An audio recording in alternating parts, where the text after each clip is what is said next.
Kwanza nimefurahi kuwaona kwa idadi yenu, mmekuja idadi kubwa kuashiria huu ni mchezo mkubwa dhidi ya Simba.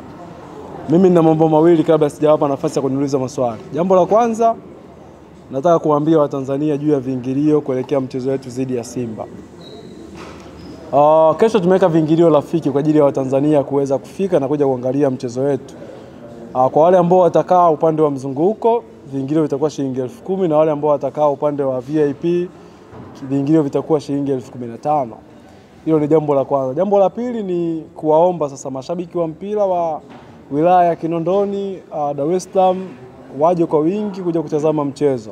Sisi kama KMC Football Club kuelekea kwenye huu mchezo, watu wengi wanaona kama vile position ambayo tupo kama inawatia mashaka, lakini kuelekea kwenye huu mchezo hautakuwa mrahisi, mchezo utakuwa mgumu. Tunajua mchezo utakuwa mgumu kwa timu zote mbili, lakini sisi kama KMC tuko tayari kwa ajili ya kupambana kwenye huu mchezo.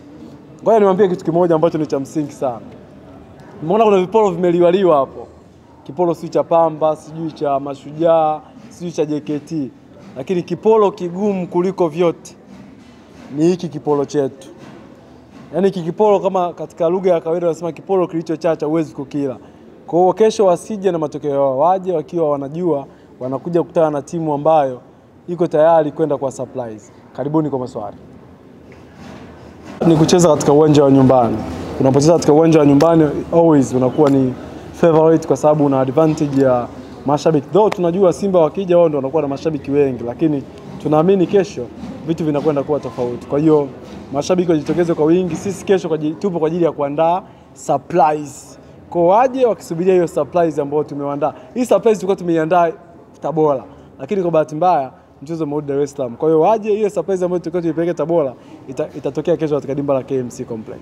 Kesho mko nyumbani na uwanja pia ni wakwenda, lakini pia Simba wako nyumbani. Ukitazama uwanja wao wanatumia kwa mchezo za nyumbani. Lakini kwa nini ni ngumu kiasi gani kwa mchezo huo ambapo mnakwenda kukutana timu ambayo ishazoea ule uwanja? Pengine mkipanga mechi kubwa Tabora, lakini mkashindana kuongoza tena KMC. Kama nilivyosema awali, mchezo utakuwa mgumu. Tunafahamu Simba wana timu nzuri, lakini pia wana technical bench nzuri chini ya mwalimu Fadlu Davis. Lakini sisi kama KMC tumesema tumejiandaa vizuri, tunachukua tahadhari zote kuelekea huu mchezo. Na lengo letu ni kupata angalau alama. Kama tutakosa alama 3, basi alama 1 tuiweke mfukoni kwa ajili ya kuanza safari ya kuelekea mkoa wa Tabora kwenye mchezo wetu dhidi ya Tabora United.